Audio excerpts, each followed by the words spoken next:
Olá pessoal, sejam bem-vindos a mais um episódio da série Resolvendo Todos os Problemas do LeetCode. Hoje é o oitavo episódio da série, então a gente vai fazer o de rotina, buscar os problemas de algoritmos. Estamos fazendo os problemas fáceis e vou filtrar aqui pelos problemas que ainda não fiz. Opa, hoje aqui temos um problema de árvore. Não é não, né? Vamos filtrar também por ordem de aceitação, para tentar pegar os problemas mais fáceis primeiro. O problema de hoje é o problema 1240, Minimum Common Value. Parece que vai ser um problema tranquilo. Vamos lá, o enunciado diz então que a gente recebe dois arrays, nums1 e nums2. A gente consegue ver aqui nums1 e nums2, são os nossos dois inputs. E eles estão ordenados em ordem não decrescente, ou seja, eles estão ordenados em ordem... Por que ele fala não decrescente? Porque, por exemplo, esse input aqui, ele está ordenado em ordem não decrescente, porque ele não está, decrescendo. O próximo número não é maior do que o anterior, menor do que o anterior. Ele é igual. E eu poderia adicionar 2, 3, 4, 4, 4, 5, 5, 6. Isso aqui é um array não decrescente. É um array que o próximo elemento nunca é menor do que o anterior, mas ele pode ser igual, tá? O contrário, a outra opção seria ter um array estritamente crescente, que seria, por exemplo, isso. É um array estritamente crescente, ele só cresce, e ele sempre cresce.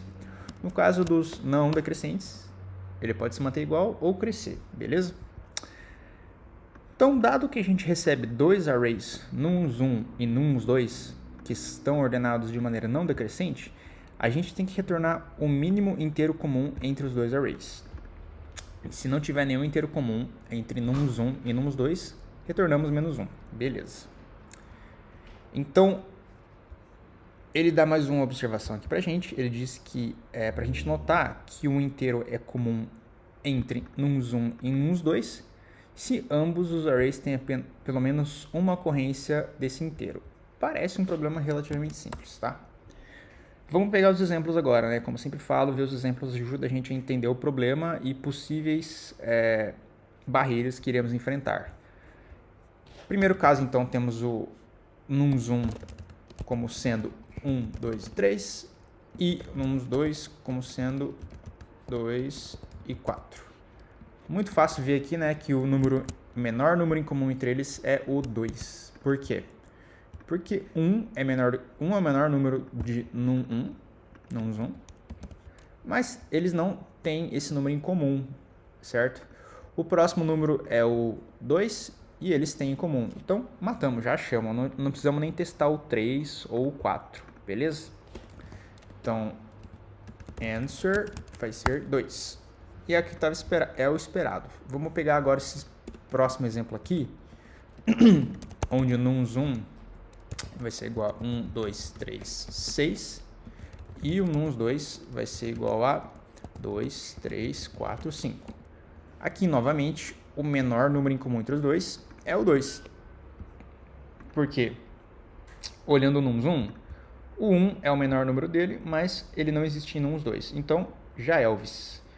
E o nums2, o segundo número, né, que é o 2, é em comum entre eles. Então, beleza, pegamos. Apesar de o 3 ser comum entre os dois, o 3 não é menor do que 2. Então, ele não é o menor número comum entre os dois. Bom, aqui é bem tranquilo de a gente resolver esse problema.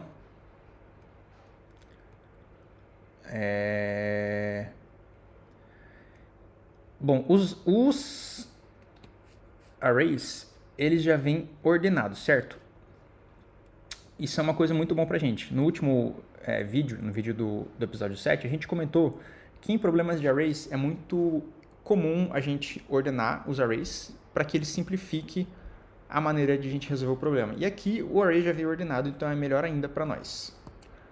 Qual que é a pegadinha do problema? Beleza? Então, basicamente, eu vou ter que comparar cada elemento de nums1 com os elementos de nums2 para que eu verifique se esse número está aqui e vá para o próximo, né? Vou verificar se está aqui e por aí vai. O legal é que eu posso começar em qualquer um deles, certo? O que eu quero dizer com isso? Vamos dizer que o primeiro número que eu queira testar seja 1, que é o primeiro número de nums 1. Eu vou ter que ir em nums 2 e verificar se 1 está aqui dentro. E eu vejo que não está. Beleza. Então agora eu vou para o próximo número de uns 1, que é... Qual que é o próximo número de uns 1? Igual a 2. E aí eu vou ver se esse número existe nesse array. E ele existe. Beleza. O interessante desse problema, que eu acho ele relativamente simples, muito simples esse problema, na verdade, é que, por exemplo, eu posso começar em nums 2, eu posso começar aqui com o primeiro elemento de nums 2, que é o menor de todos, certo? Então a gente começa com 2 e a gente procura ele aqui dentro de nums 1. E a gente vê que ele está aqui na segunda posição e já encontramos nossa resposta. Então, esse problema ele acaba se tornando um pouco mais simples do que eu achei que seria, justamente porque basta eu começar em qualquer um deles e ir testando se o menor elemento existe em uns 2, depois eu testo se o segundo menor elemento existe em uns 2, e o primeiro que encontrar eu retorno. Mesma coisa daqui, eu começo pelo menor, posso testar se ele existe, e o primeiro que eu encontrar eu retorno. Então é um exercício relativamente simples, beleza? Vou começar o problema aqui pegando o tamanho de cada um dos vetores, só para a gente iterar sobre eles com mais facilidade. Então, n é nums1.size e m é igual a nums2.size. Já começamos para a implementação, tá? Bem simples esse problema. Espero que esteja sendo simples para você. Às vezes eu falo que é muito simples, mas às vezes você não captou a mensagem ainda. Mas vamos direto para o que importa, né? A gente vai iterar de 0. Eu vou então pegar os números aqui do primeiro array e vou pegar do maior para o maior e começar a testar para ver se ele existe aqui dentro, tá? Então, if int igual a 0 e menor do que n e mais, eu quero ver se ele existe em uns 2. Então, for int j igual a 0, j menor do que m, j mais. Então, aqui eu estou pegando o primeiro número de nums 1 e eu quero comparar com todos os números de nums 2 para ver se ele existe. If nums1 i é igual a nums2 j, a gente retorna esse número. E basicamente aqui a gente praticamente já fechou o problema, é só um for loop dentro de um for loop, porque isso também é um padrão relativamente comum nos problemas de algoritmos, que é comparar todos os elementos de um array com todos os elementos de outro array. E a gente costuma dizer que essa comparação ela é O de n vezes m, sendo n o tamanho do primeiro array e m o tamanho do segundo array. Por que essa comparação geralmente ela é n vezes m? Ela pode ser menos, mas usando esse método que a gente utilizou aqui, de ter um for loop e depois dentro dele um outro for loop, sendo que o for loop externo vai até n, o for loop interno vai até m, sendo que n é o tamanho do primeiro array e m é o tamanho do segundo array, porque basicamente eu tenho que pegar o primeiro elemento aqui do nosso primeiro array, comparar com todos os do segundo, depois eu pego o segundo elemento do primeiro array, comparo com todos do segundo, e no final das contas, isso acaba sendo n vezes m operações que eu faço, n vezes m comparações que eu faço, certo? Eu posso ter menos comparações? Pode ser que o primeiro cara que eu pegue do nums1 e o primeiro cara do nums2 já seja igual, e aí eu vou retornar uma operação, já retorno esse menor valor, né? Eu já atingo o meu objetivo de retornar um menor valor em comum entre os dois. Só que nem sempre isso acontece, e na pior das hipóteses, pode ser que demore n vezes m, tá? Então, esse O de n, ele é uma estimativa meio pessimista, assim, do pior caso possível. Não é bem exatamente isso, tá? Ele tem uma terminologia um pouco mais precisa, mas a gente dá essa estimativa meio aproximada em termos de grandeza, né? Em termos de tamanho, que conforme o tamanho de nums1 aumenta, conforme o tamanho de nums2 aumenta, o número de operações que eu vou fazer tende a crescer conforme o tamanho desses dois inputs, tá? Por último, caso a gente compare todos os números de nums1 com todos os números de nums2 e não exista nenhum que é igual, a gente tem que retornar -1. Então, se a gente chegou nesse ponto, quer dizer que a gente ainda não retornou a nossa resposta e a gente retorna -1 como padrão. Beleza? Vamos rodar aqui para ver se passa. Passou, vou dar o submit.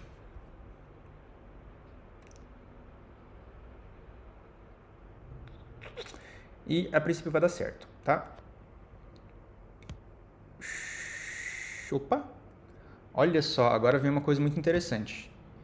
Ele deu time limit exceeded. E opa, isso aqui eu não estava esperando por isso, tá? Vamos lá. Calma aí. Então o que acontece?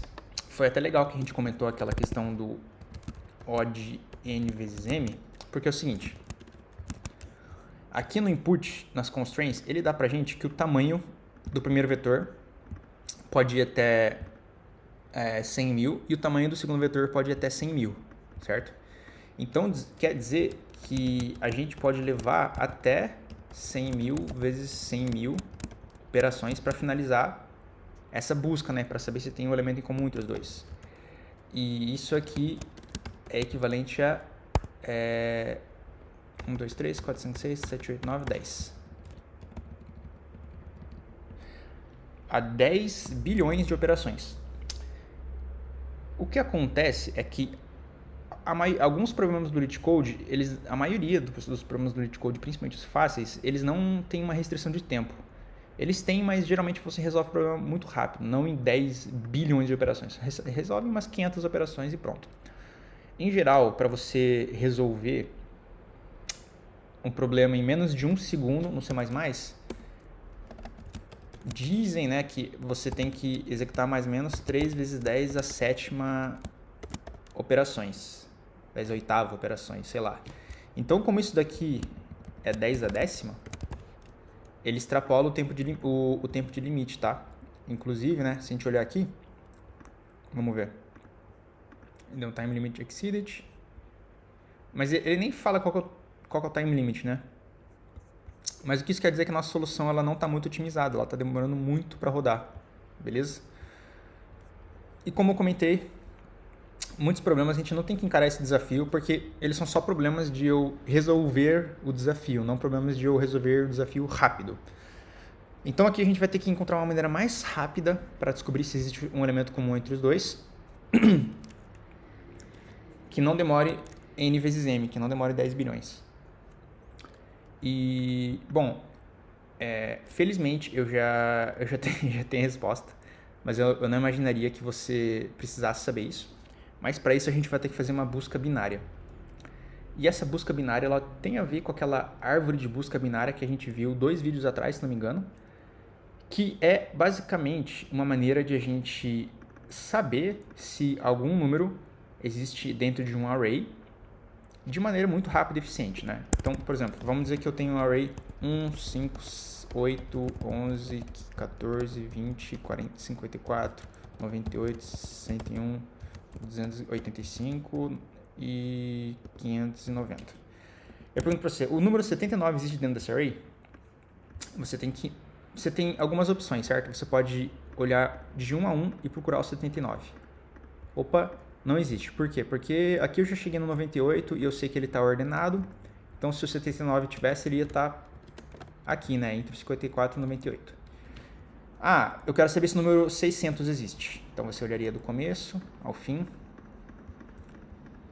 590. Pô, 600 não existe.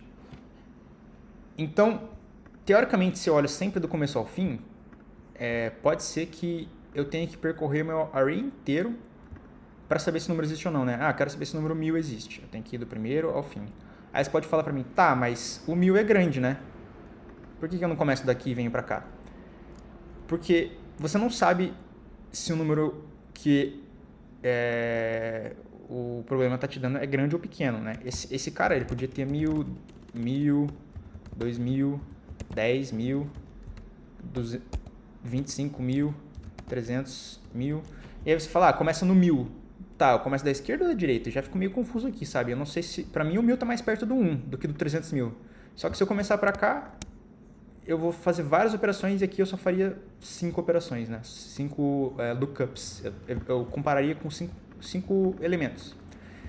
Então, não existe uma maneira de a gente falar assim, tá, eu vou começar da esquerda ou vou começar da direita. A gente tem que seguir sempre a mesma abordagem. Então, ou a gente sempre começa pela esquerda, ou a gente sempre começa pela direita, ou a gente encontra uma outra maneira de começar, tá? E a maneira legal de começar é a gente começar no meio. Vamos pegar o caso do 79, tá? Então, o elemento no meio aqui é mais ou menos o 20. Aí eu falo assim, tá, 79 é maior do que 20, certo? Então eu sei que o 79 não está para cá. Ou seja, agora eu só vou procurar nesse lado do array. Aí eu vou no meio de novo, 101 é menor. Então eu sei que eu não preciso olhar esses dois caras aqui. Eu posso olhar só esses dois, beleza? Então, ó, olhamos na metade, é maior do que ele. Então excluímos isso aqui. Em apenas uma operação, tá vendo? Agora a gente vai no meio de novo, 79 é menor do que esse. Então, mais uma operação, a gente excluiu esse tanto aqui. E agora a gente vai no meio, não tem um do meio, então eu vou para 54, sei lá. É maior, então eu deleto ele. E agora eu vou para esse aqui, é menor do que ele, só que não tem ninguém menor do que ele, né? Então acabou. Então em 4 operações eu achei o 79. Eu descobri se tinha ou não o 79 dentro desse array. E essa é a manha para a gente achar mais rápido. A gente basicamente vai olhar a metade do array, ver se é maior ou menor do que esse número, porque como o array está ordenado, se ele for maior, eu descarto a metade menor. Se ele for menor, eu descarto a metade maior. Então, para cada vez que eu olho o número do meio, eu consigo descartar metade do array, que eu não preciso comparar com esses caras, né? Ao contrário dessa abordagem da esquerda para a direita, que às vezes eu tenho que comparar com todos os caras do array, na pior das hipóteses, e é muito ruim, né? E como o problema, ele não vai testar só com os inputs fáceis, ele vai colocar uns inputs feitos para você para tentar fazer o seu problema demorar, né? Então ele vai colocar uns números pequenininhos, uns números grandes, uns números pequenos misturados com uns números grandes. Ele vai colocar vários inputs para que o seu algoritmo sempre funcione independente do input, tá? O teu algoritmo ele tem que funcionar até para um input ruim, né? Ele não pode funcionar só com inputs bons. Então, a gente pode desenvolver aqui na mão uma busca binária, mas existe uma função no C++ que eu comentei no primeiro ou segundo vídeo, que chama lower bound e upper bound, e a princípio essa função pode ajudar a gente a determinar mais rápido, enfim, não mais rápido, mas ela meio que faz uma busca binária pra gente sem a gente ter que implementar na mão, tá?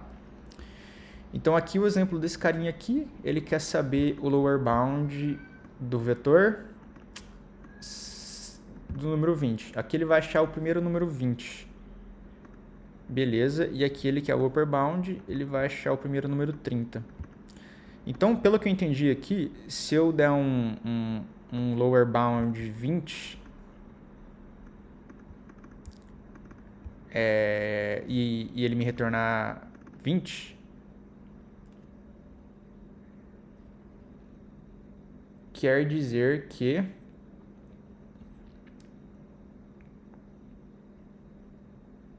ele existe dentro do número, certo? Ele existe dentro do array. Então, se eu tenho um array com 10, 10, 10, 20, 20, 20, 30, 30, e eu dou um lower bound e ele me retorna 20, o 20 está aqui dentro. Se ele não me retornar 20, ele não está aqui dentro provavelmente. Eu vou testar isso aqui então, tá? Então aqui, em vez de fazer esse for loop dentro de for loop, eu faço assim. Então, para cada inteiro do nums1, eu vou ver se ele existe dentro do nums2, só que em vez de fazer um for loop, eu vou usar o lower bound. Então, lower bound nums2.begin, nums2.end, eu vou passar um nums1 de i, né? Então, é isso que eu quero fazer. Eu quero saber se o nums1 existe dentro do nums2, do começo ao fim dele. E eu vou pegar o lower bound aqui. Então, basicamente, esse valor aqui, né? Se eu colocar esse aqui é um ponteiro, mas se eu colocar um asterisco, ele me dá o valor. Então, esse cara aqui, é uma sintaxe C++ isso, mas eu não vou entrar tanto em detalhe. Mas esse carinha aqui, se ele for igual a nums1, quer dizer que ele existe. Então, é isso que eu vou colocar aqui. If isso aqui for igual a nums de i, quer dizer que eu tenho que retornar ele.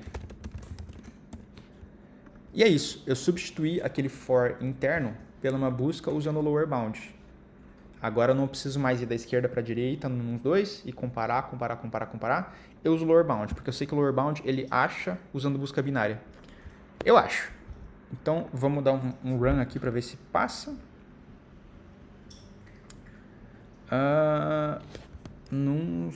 Faltou num zoom aqui.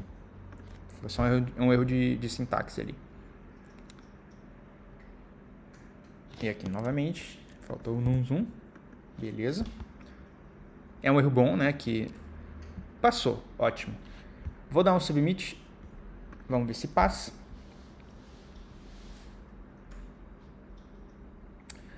E aí deu um runtime error aqui. Boa. Tá. Então, vamos lá.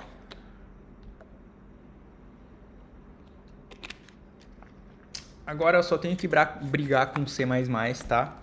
Esse resto do vídeo. Ele é só eu tentando usar direito o lower bound porque eu tô usando ele errado, tá? Mas a lógica é essa, gente. A gente quer ir de número em número do num-zoom, né? Começando do menor até o maior. E ver de maneira eficiente se ele existe dentro de nums2. Como é que a gente vê de maneira eficiente se um número existe dentro de um array ordenado? Usando busca binária. Só que eu estou usando essa busca binária meio errado. Então agora é só uma briga de sintaxe para ver como que faz isso funcionar, tá bom? Então, vector int iterator it igual a isso aqui. Vou tentar fazer um negocinho aqui. Igual a isso aqui.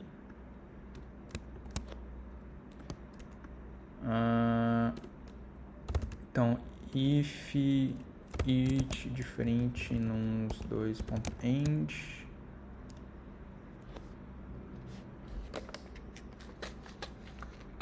Deixa eu ver se isso aqui passa.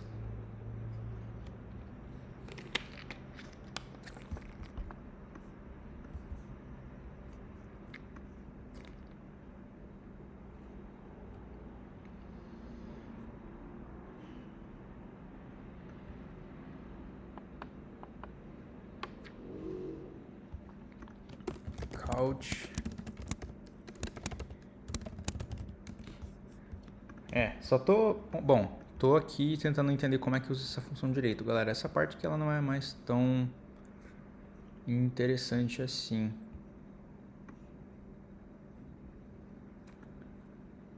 Ah, tá. Beleza, se é menor do que end. E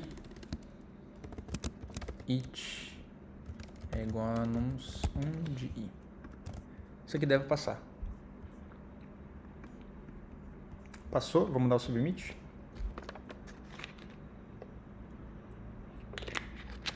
Boa. Rapidinho, né? Uns 2 minutinhos aí. Obrigado por quem acompanhou.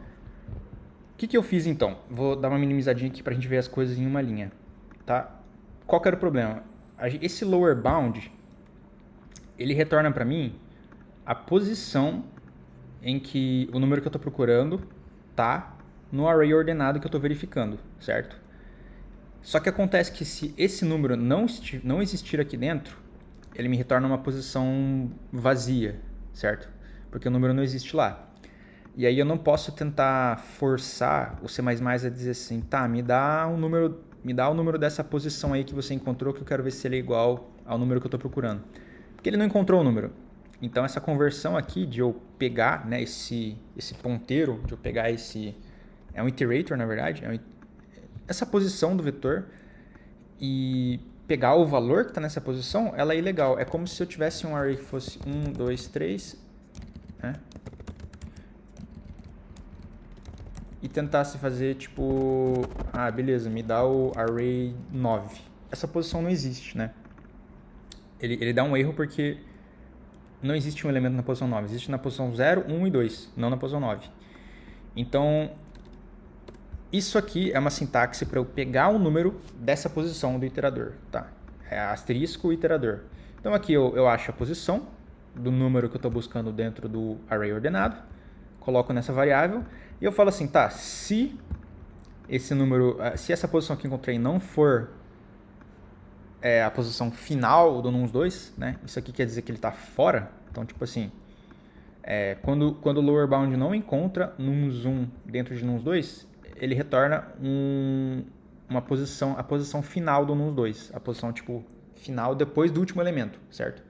Então não é o n-1, é o n como se fosse do array. Então ele retorna para mim uma posição depois do final do array. Então, caso esse iterador não seja, né, fora do array, ou seja, ele está dentro do array, quer dizer que eu encontrei. Se eu encontrei, eu posso então verificar qual que é o número que está dessa posição e comparar ele com o nums1, e aí eu retorno ele. Então veja que o problema passou pela questão do tempo porque a gente substituiu o loop interno, que demorava m operações para eu achar, né, o número, para esse lower bound, que demora muito menos porque ele usa busca binária. O tanto que ele busca é log de n, é log de m no caso. Ou seja, a ordem de tempo que esse número vai demorar é n vezes log de m. Isso aqui não é tão necessário saber, não é tão importante, mas só para aqueles que estiverem um pouco curiosos, entender um pouco de complexidade de tempo. Conforme a gente vá fazendo mais exercícios, isso começa a se tornar uma coisa mais relevante, o que não é tão relevante nos problemas fáceis. Eu vou começar a falar um pouco mais sobre a ordem e otimização de tempo, tá? Mas aqui só uma palhinha para vocês. A gente então encontrou uma maneira mais eficiente de descobrir se um número existe dentro de um array ordenado e usou isso a nosso favor. Beleza? Então é isso, pessoal. Obrigado aí por participarem do vídeo. Obrigado por assistirem e fico com vocês no próximo episódio. Valeu!